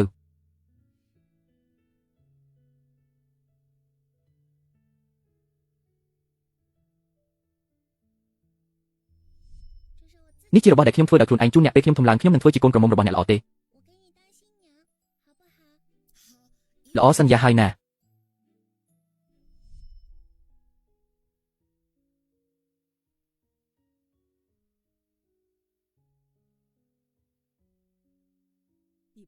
មិនមែនអ្នកតែងតែឧទាហរណ៍លោកប្រុសហ្វូបានជួយជីវិតអ្នកទេអីខំប្រឹងហាត់ទៅថ្ងៃនេះលោកប្រុសហ្វូនឹងមកលេងផ្ទះយើងពិតមែនអីតាំងពីគាត់ជួយខ្ញុំមកខ្ញុំមិនដែលបានជួបគាត់ទៀតទេពិតមែនហើយតើមកអាចបោកអ្នកបានអីហាហាហាយ៉ាននេះគឺលោកប្រុស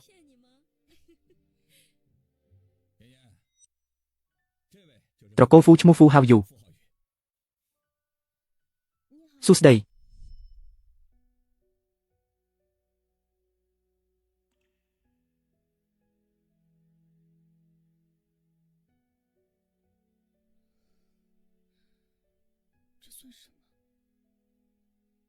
តើនេះជាអ្វី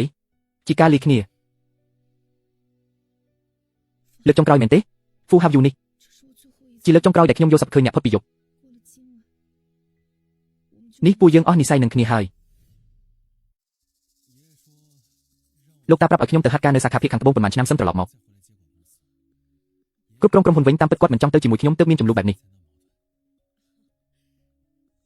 យំវូអ្នកដឹងស្រាប់ហើយថាខ្ញុំនិងលោកតាស្រឡាញ់គ្នាណាស់ខ្ញុំមិនចង់បែកពីគាត់ទេអុយក្មេងស្រីម្នាក់នោះឲ្យតែមកដល់ភ្លាមក៏និយាយរឿងលេងលះផ្លែខ្ញុំស្មានតែមានរឿងធំដុំអីតាមពិតគឺដោយសាររឿងការងារសោះតើមានអីទៅលោកតាហ្វូបញ្ជូនអ្នកទៅហាត់ការនៅភាគខាងត្បូងគឺដើម្បីល្អសម្រាប់អ្នកទេគឺយ៉ានមិនដឹងអីទេអ្នកកុំបារម្ភអីខ្ញុំនឹងឲ្យនាងទៅភាគខាងត្បូងជាមួយអ្នកឲ្យបានចំណែករឿងលេងលះវិញមិនអាចទៅរួចទេកុំបារម្ភអីហាហាហាយ៉ានហ៊ួនអ្នកមិនអីទេមែនទេយប់មិញខ្ញុំទើបតែចុះពីយន្តហោះក៏ប្រញាប់ធ្វើដំណើរពីភាគខាងត្បូងមកទាំងយប់ឥឡូវនេះខ្ញុំគ្មានសល់អ្វីទៀតទេអ្នកចង់ចាក់ចេញពីខ្ញុំមែនទេយកសັບទៅហ្វូហៅយូហេតុអីអ្នកនៅទីនេះអូយយ៉ានអ្នកមើលអ្នកចុះខ្ចីទៀតហើយមែនទេគ្រាន់តែទៅហាត់ការនៅភាគខាងត្បូងប៉ុន្មានឆ្នាំសោះមិនមែនថាមិនត្រឡប់មកវិញឯណាចាំបាច់ដល់ថ្នាក់ចង់លេងលះគ្នាដែរហៅយូខំធ្វើដំណើរទាំងយប់ពីភាគខាងត្បូងមកទទួលអ្នកណាកុំរករឿងអីឡើងទៅរៀបចំខោអាវទៅហើយទៅជាមួយគាត់ទៅ ម៉ាក់អ្នកនិយាយព្រះដែរអីហ្នឹងរឿងវាមិនសាមញ្ញដូចអ្វីដែលអ្នកគិតនោះទេគាត់ត្រូវបានប្រពន្ធសម្លាញ់ខ្ញុំដឹងហើយខ្ញុំនឹងប្រញាប់ចេញមកវិញឲ្យបានឆាប់រួចអ្នកនឹងកុំទៅប្តឹងអ្នកម្ដាយក្មេកអីកុំប៉ះខ្ញុំយ៉ានអ្នកហើយយូនិយាយគ្នាស្រួលបួលកុំចេះតែខឹងអីលេងខ្ញុំទៅលេងខ្ញុំ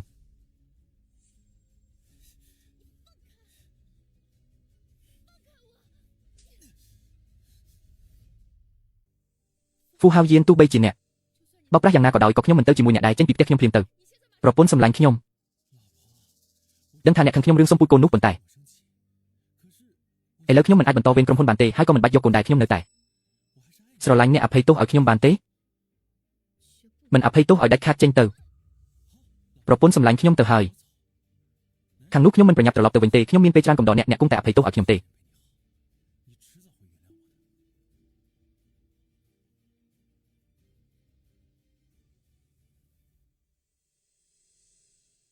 លោកតាត្រឡប់មកតែម្នាក់ឯងទេអី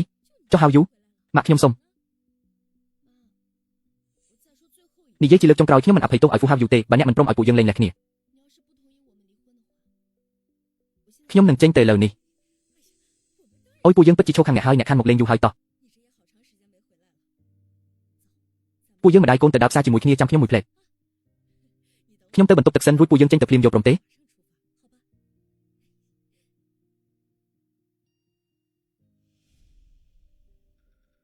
ចាំពួកយើងចេញទៅបាត់បន្ទាប់មកអ្នកទៅអញ្ជើញកូនប្រសាមករៀបចំបន្ទប់ភ្ញៀវឲ្យគាត់ហើយប្រាប់គាត់ថាខ្ញុំនឹង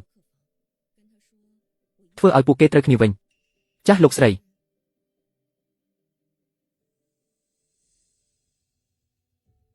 ពួកយើងមកវិញហើយអូយថ្ងៃនេះហត់ណាស់តែបាយល្ងាចឆ្ងាញ់ណាស់យ៉ានបើអ្នកហត់ក៏ឡើងទៅសម្រាប់ចុះខ្ញុំនិយាយជាមួយប៉ាអ្នកបន្តិចសិន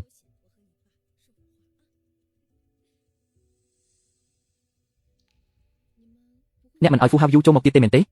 កុំបារម្ភអីពិតជាមិនឲ្យចូលទេអីចឹងខ្ញុំជឿអ្នកម្ដងទៀតចុះបើមិនអីចឹងទេខ្ញុំនឹងមិន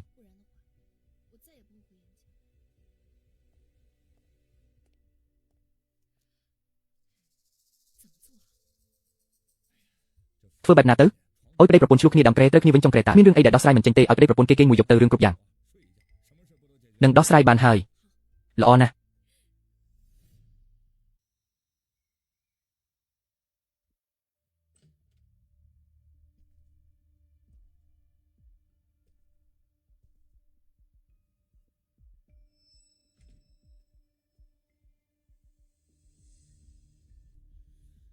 លោកប៉ាក្មេកនិយាយត្រូវហើយឆ្លោះគ្នាដើមក្រែត្រូវគ្នាវិញចុងក្រែថ្ងៃនេះខ្ញុំត្រូវតែបញ្ចុះបញ្ចូលអ្នកឲ្យបាន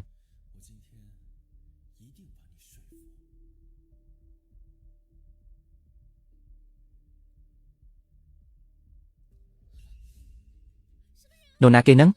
ជួយផងប្រពន្ធសម្លាញ់ក្រៅពីខ្ញុំតើអាចមាននរណាផ្សេងទៀតទៅអ្នកមកធ្វើអីនរណាឲ្យអ្នកចូលមកប្រកាសជាប៉ាម៉ាក់ក្មេកហើយពួកគាត់ចង់ឲ្យពួកយើងត្រូវគ្នាវិញណា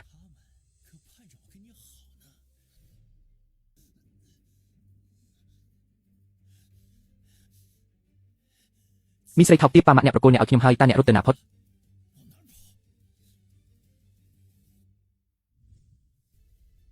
ហឺហឺហឺហឺហឺហឺហឺហឺហឺហឺហឺហឺហឺហឺហឺ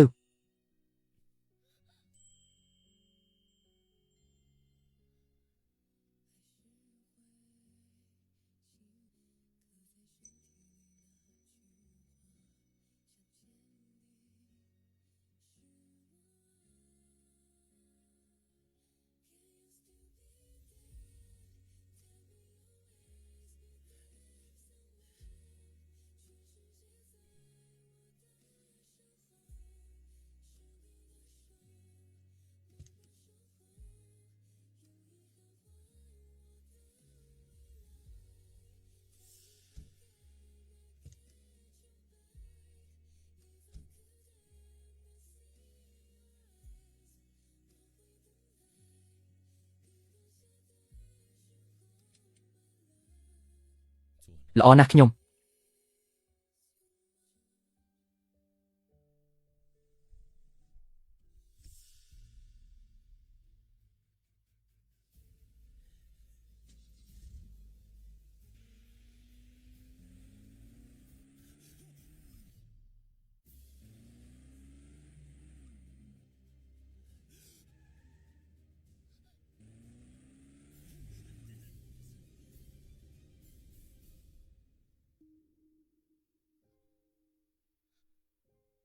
អំបញ្ញមិញខ្ញុំស្មានតែអ្នកចង់បើកឡានបុកគាត់ឲ្យងប់ហើយមិនគួរឲ្យតម្លៃគាត់ដល់ថ្នាក់ហ្នឹងទេ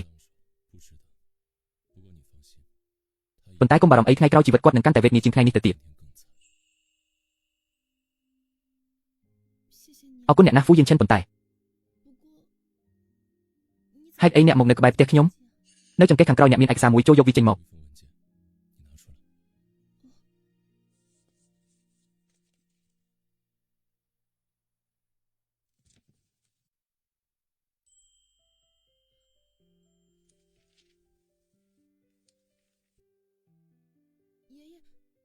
លោកតាមិនមែនលោកម្ចាស់ហ្វូមិនព្រមឲ្យលេងលេះទេអីម្សិលមិញមិនព្រមតែថ្ងៃនេះថ្ងៃនេះគាត់ព្រមហើយអ្នកគ្រាន់តែចុះហត្ថលេខាទៅចំណែកខាងហ្វូហៅយូខ្ញុំជាអ្នកចាត់ការ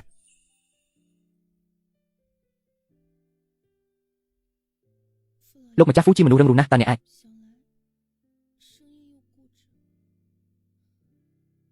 បញ្ចុះបញ្ចូលគាត់ឲ្យព្រមបានប្រកាសជាត្រូវលះបង់ច្រើនហើយមែនទេ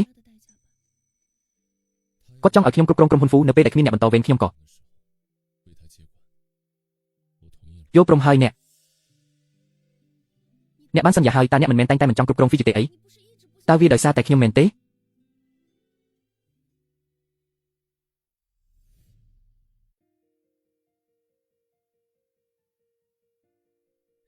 ើអ្នកពិតជាចូលចិត្តខ្ញុំដោយដែលហ្វូហេវនិយាយមែនទេគាត់ស្អប់ខ្ញុំស្រាប់ហើយបើគាត់ដឹងថាអ្នកណាដែលខ្ញុំស្រឡាញ់គាត់ប្រកាសជាដេញខ្ញុំឲ្យឆ្ងាយជាងនេះទៀត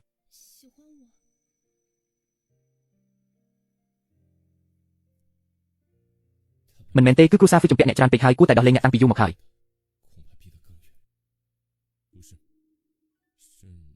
អរគុណអ្នកណាហ្វីយ៉ាងចិនដែលបានជួយខ្ញុំម្ដងទៀត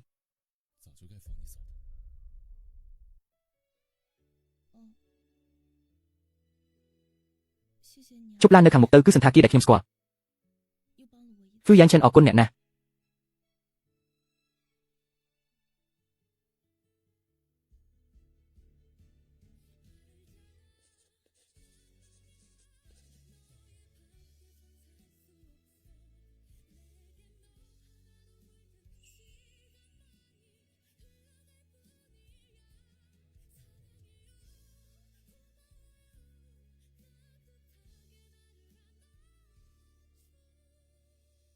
ចូលទៅចុះ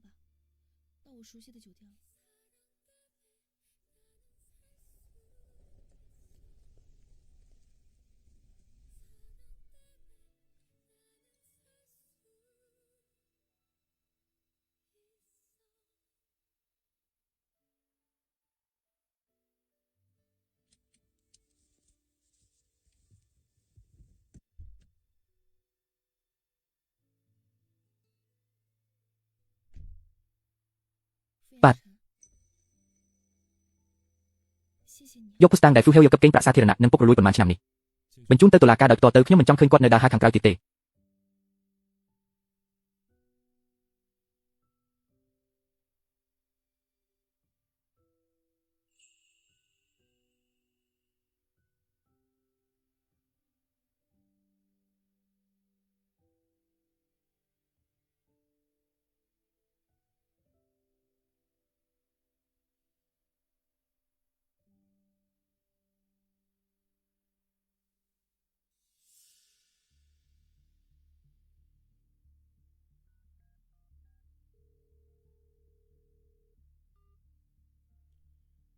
បាទមេធាវីយោ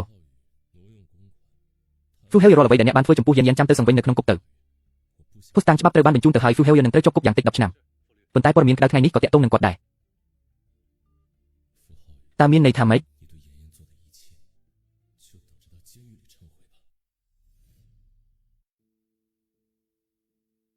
មិនដឹងថាអ្នកណាបង្ហោះតាមអ៊ីនធឺណិតថាហ្វូហេវអត់កូនក៏យកប្រពន្ធទៅឲ្យបងប្រុសក្នុងត្រកូល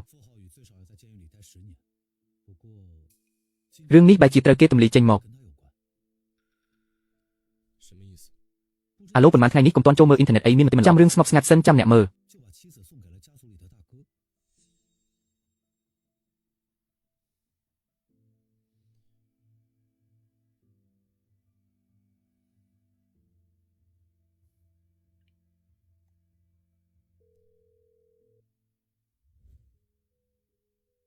គួរឲ្យស្ដាយខ្ញុំបានឃើញវាបាត់ទៅហើយអរគុណអ្នក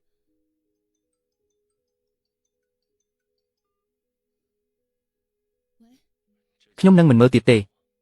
លោកហ្វូអ្នកចាត់ការហ្វូហេវគឺដើម្បីកញ្ញាយ៉ាងមែនទេតើមានបញ្ហាអីមែនទេ ប៉ុន្តែតើអ្នកមិនបាននិយាយថាកញ្ញាយ៉ានមិនចូលចិត្តអ្នកទេអីអ្នកធ្វើច្រើនយ៉ាងនេះបើគាត់មិនចូលចិត្តខ្ញុំវាជារឿងរបស់គាត់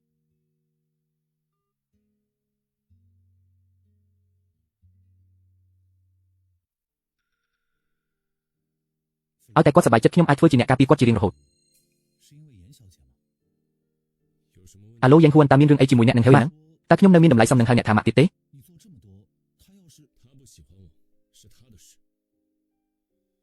ម៉ាក់តើអ្នកមានន័យថាម៉េចពួកអ្នកឲ្យស៊ូហេវយកចូលក្នុងបន្ទប់ខ្ញុំប្រាប់អ្នកចុះចាប់ពីពេលនេះទៅខ្ញុំគ្មានម្ដាយដូចអ្នកទេហើយជួយប្រាប់ប៉ាផង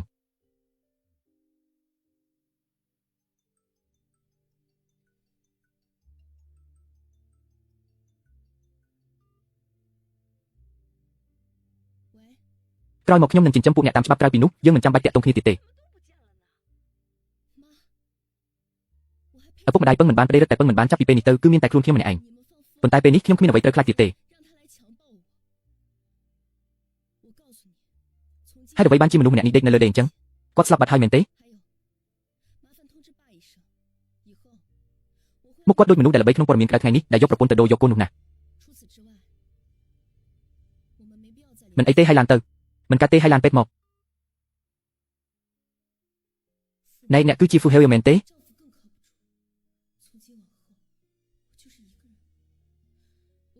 អូគឺគាត់ហើយមនុស្សអាគ្រីមដែលអត់កូនហើយយកប្រពន្ធខ្លួនឯងទៅឲ្យគេនោះអូយពិតជាគួរឲ្យខ្ពើមណាស់ណែធ្វើស្អីហ្នឹងមនុស្សបែបនេះចេញមកក្រៅធ្វើអីមិនចេះខ្មាស់គេសោះទៅឲ្យឆ្ងាយទៅអូយមនុស្សប្រុសម្នាក់នេះវាគេហើយមនុស្សប្រុសបែបនេះពិតជាគួរឲ្យខ្ពើមណាស់ហើយអ្វីបានជាពួកគេដឹងរឿងដែលខ្ញុំយកប្រពន្ធទៅដូរយកកូនហើយអ្វីបានជាវាត្រូវគេទម្លាយមិនទេខ្ញុំត្រូវគាត់នឹងហើយគឺគាត់នឹងឯងកាត់កូនមិនកាត់ក៏យកទៅឲ្យគេរបស់គួរឲ្យខ្ពើមរបស់ប្រពន្ធខ្លួនឯងអូយខ្ពើមណាស់ហ្មងដេធ្វើស្អីហ្នឹងមនុស្សប្រភេទហ្នឹងចេញមកធ្វើស្អីឥតខ្មាស់មែនទៅឲ្យឆ្ងាយទៅចេញទៅអាយ៉ាអាប្រុសគ្រឿងសំណងនឹងវាយគេហើយមនុស្សប្រុសប្រភេទហ្នឹងពិតជាគួរឲ្យខ្ពើមណាស់មិនក៏គេដឹងរឿងខ្ញុំសុំពូគេ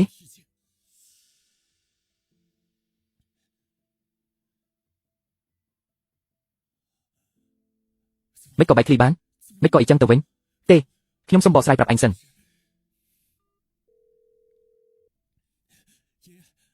លោកម្ចាស់រឿងដែលល្បីខ្លាំងលើបណ្ដាញសង្គមនោះខ្ញុំមិនបានធ្វើទេលោកម្ចាស់រឿងនឹងធ្វើឲ្យភាគហ៊ុនត្រកូលហ្វ៊ីធ្លាក់ចុះខ្លាំងលោកម្ចាស់ធំឃើញហើយខ្យល់សន្លប់តែត្រូវបានបញ្ជូនទៅសង្គ្រោះបន្ទាន់នៅមន្ទីរពេទ្យមិញហ្នឹងពេលនេះអ្នកកុំទៅតែមកអីមិនថាមានរឿងអ្វីក៏ដោយអ្នកគ្រប់គ្រងផ្ទះខ្ញុំវេទនាដល់ថ្នាក់នឹងហើយតើអ្នកណាជាអ្នកធ្វើបាបខ្ញុំទៅ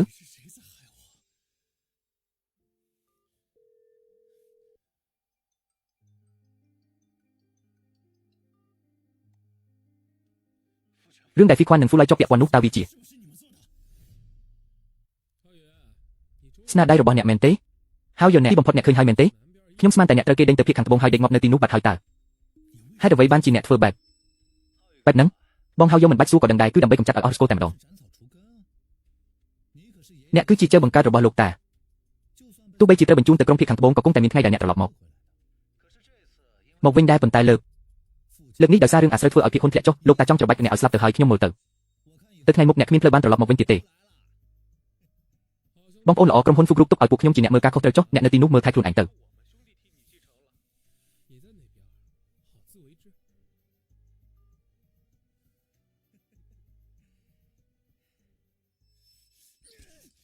្រប់គ្នាសុទ្ធតែធ្វើបាបខ្ញុំ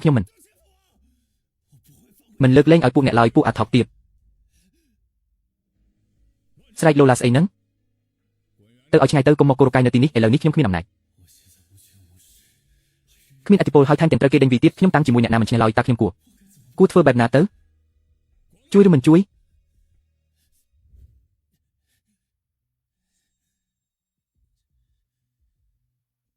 មានតែបងធំទេដែលអាចជួយខ្ញុំបានការបង្ហោះនោះរីករាលដាលលឿនពេកហើយ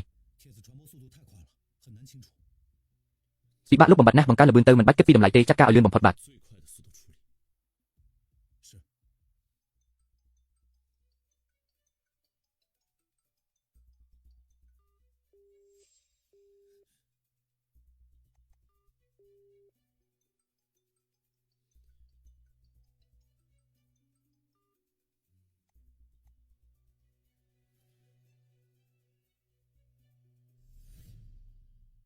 តើខ្ញុំគួរធ្វើបែបណា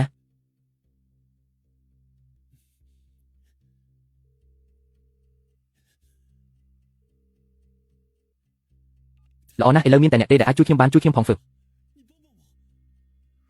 ហើយយកអ្នកមករកខ្ញុំមានការអីអ្នកឃើញរឿងអាស្រូវអស់នេះហើយមែនទេអ្នករកខុសមនុស្សហើយខ្ញុំជួយអ្នកមិនបានទេមិនពិតទេអ្នកប្រកាសជាអាចជួយខ្ញុំបាន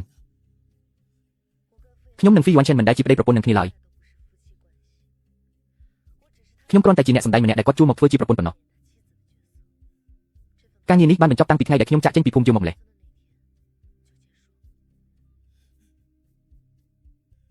វាមិនអាចទៅរួចទេចុះខ្ញុំគួរធ្វើបែបណាតើមានអ្នកណាអាចជួយខ្ញុំបានទៀត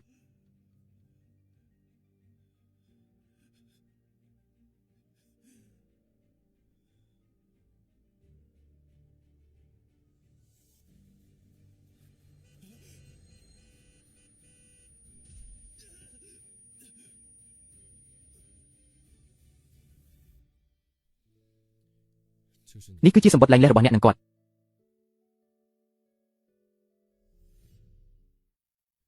ហ្វឺហេវត្រូវបានគេរកឃើញពេលគេឃើញគាត់ទើបតែជួបគ្រោះថ្នាក់ចរាចរណ៍ហើយត្រូវបានគេបញ្ជូនទៅ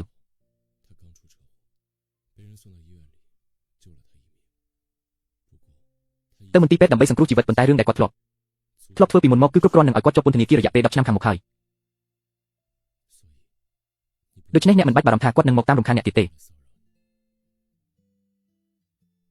អរគុណអ្នកខ្លាំងណាស់អ្នកជួយខ្ញុំច្រើនដងរហូតខ្ញុំរាប់មិនអស់ឡើយនេះជាអ្វីដែលខ្ញុំគួរធ្វើ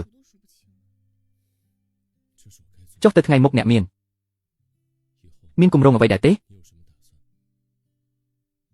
ខ្ញុំបានតាក់ទងក្រុមតន្ត្រីរ៉ុកមួយនៅប្រទេសត្រៀមនឹងចូលរួមជាមួយពួកគេអ្នកសុខចិត្តបោះបង់គ្រប់យ៉ាងនៅទីនេះដើម្បីទៅប្រទេសមែនទេចាស់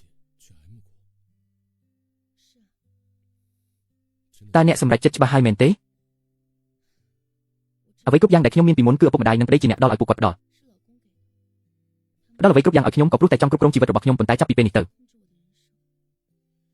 តាំងពីដើមមកខ្ញុំមិនអនុញ្ញាតឲ្យនរណាម្នាក់មកគ្រប់គ្រងជីវិតរបស់ខ្ញុំឡើយ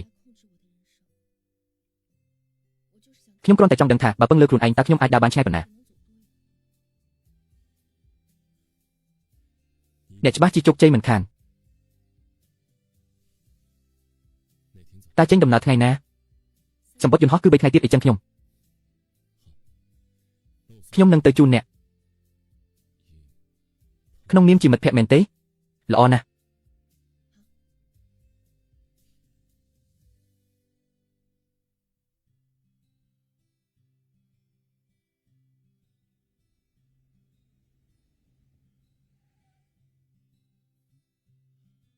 យូរុយខ្ញុំឃើញកញ្ញាយានហើយ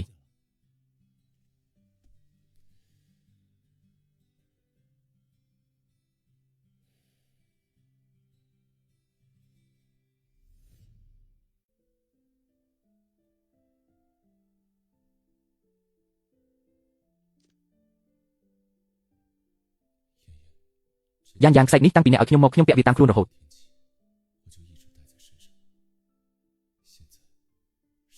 ឥឡូវដល់ពេលដែលត្រូវប្រគល់វាទៅម្ចាស់ដើមវិញហើយ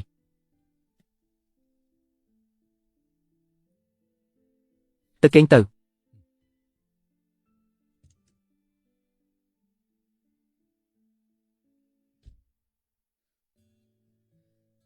ចាស់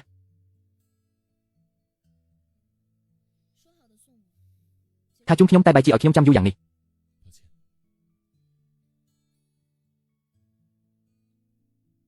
អរគុណសម្រាប់ការមើលថែខ្ញុំកំឡុងពេលនៅផ្ទះត្រកូលហ្វូយូយ៉ាងនេះ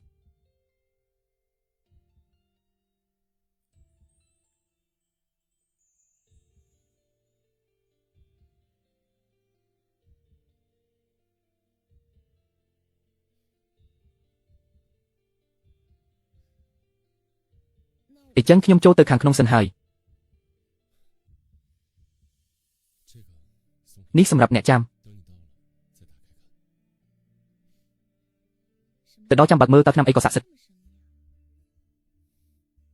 អាចកំបាំងម្លេះធ្វើដំណើរដោយសុវត្ថិភាពបាទ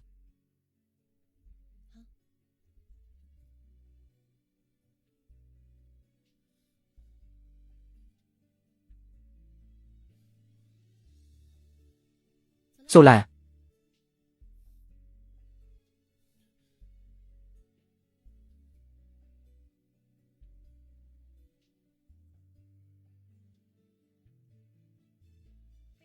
chương ho hai chỉ bay quan pram từ căn protein ban chặt trên hai sông chung bộ miền đồng nam cầm san đòi region ho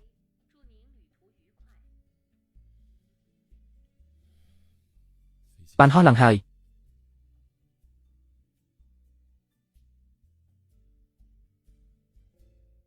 mê thi vi phô ta nhạc bất chỉ trong ở cái nhà yên chặt trên tờ mẹ nữ các sở lánh nô nam nhạc bất bạc mình men không kiêng kê được bài luôn tệ tài cứ ở kia tới thừa vậy để kia sở lánh tồn tại cái nhà yên tờ mình anh tới sốc ra mình squat đây mình squat ta nhạc bất chỉ đã chất mền tế hai nhạc còn đăng tháp rồi tế hình vật vô yang nà đại ba sân chỉ cái nhà yên chụp banh hà vậy mùi nhạc rồi hai chỉ tới style cày mũi chỉ vật mê thi vi phô chỉ vật miên tam đồng cốt cái nhà yên ai han đánh tam sẽ đây tiếp cho hai đội vậy nhạc mình hiên đánh tam snai hà bọc luôn anh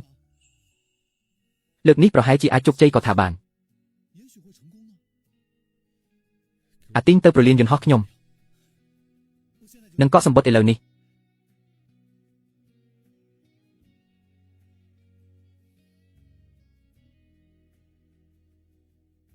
giờ ta bắt trên spray khlang mà ta để khơi brand côn khai dương trên màn lòng lồi đã thả na khơi video brand côn khai trên màn lồi lẻ lẻ trái hát tích chọn thả AI tao mà AI tê đangผลิตภัณฑ์มนุษย์จมวยนังตีตั้งอ่ะคือปัดต่างอ่ะนี่ฮะบอกสกอร์แบรนด์ยาสกาเต้ประกอบจิตทางโปรดักต์นะฮะบอกสองเกย์เหมือนขมายเต้ให้เจ้าเนี่ยต่อขึ้นไปไปเมื่อมุนตะโบมินตั้งแต่จีแบรนด์คนขมายออสผลิตมาในข้างคอรอนแต่เครื่องการถอดนั่งรูรีระบบโปรดักต์ดังไงทำมีสตังดานั่งกลเพียบดอกขนาดนะรูปผลิตภัณฑ์ยาสกาจริงมามวยอ่ะได้เปิดยังเขาบ่มน้องเต้ให้ผลิตภัณฑ์กลเปิดหรือว่ายาสกาคือยาสกาบอดี้เชฟยาสกาบอดี้เชฟไปจริงมาหลังสเลมองปราดได้คอนฟิเดนซ์เปิดยังมีผิวจีเจไออินกรีเดียนนักน้องนั่งอ่ะสติจีอินกรีเดียนพิเศษเดบานมาปีทอมจีรูปบรรจุคณีนังขนมครบแคปซูลนังหมองไปบางตะเคยใหญ่แค่หน้ามวยกับปองนังได้ยำสระจนล้อปีใบแต่ปรำใบกิโลเพราะใบสวัสดิภีพให้กับมีการนายนอบอย่างตรำตราปลาเฮาใหญ่ตั้งปีดามแขกใบมวลผลิตภัณฑ์จังหลุดเตอร์ต่างคนภีพต่างสตังได้จัดเลยยาสกาบอดี้เชฟบ้านให้ไปเลยนังก็ช่วยตบเคลียนมันเถอะยังจะแต่จังย้ำผลิตยาสกาบอดี้เชฟผลิตภัณฑ์รูปมนสตังได้มาปีประเทศบารังจังไงบรรณาต่อคณีเจ้ารำอาชาโจเพกซีโอยาสกาบ้าน